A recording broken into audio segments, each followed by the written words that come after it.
wasn't born there. My father was a brewer, and believe it or not, I really don't like beer. But he actually started working with Peter Lehmann in 1974, and so our families grew up together.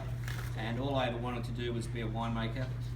And so I worked in wineries, travelled the world, worked in France, California, Germany, all over Australia, and returned home to the Barossa in 1998, where I started as a winemaker with the team at Peter Lehmann's.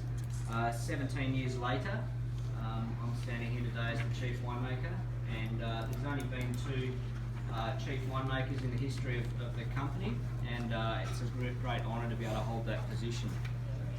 Peter Lehmann, the man, is no longer with us, sadly, but his legacy lives through these wines and through our community.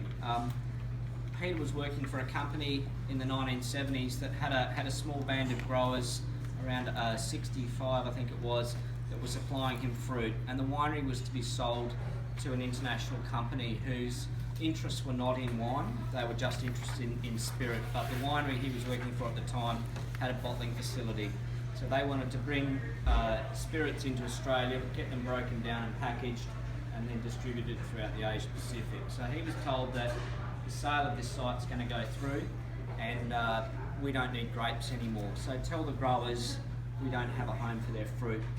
And Peter couldn't do this, and he resigned and went to all these families and said, look, I don't have any money, but if you trust me, because you guys don't have a home for your fruit, give me your grapes, I'll turn it into wine, and when I eventually sell that wine, I'll pay you.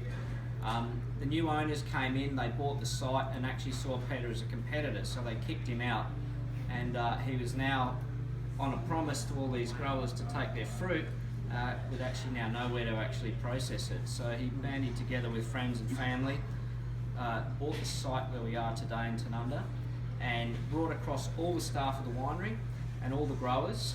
It was described as an arc of winemaking, and started our site in 1979.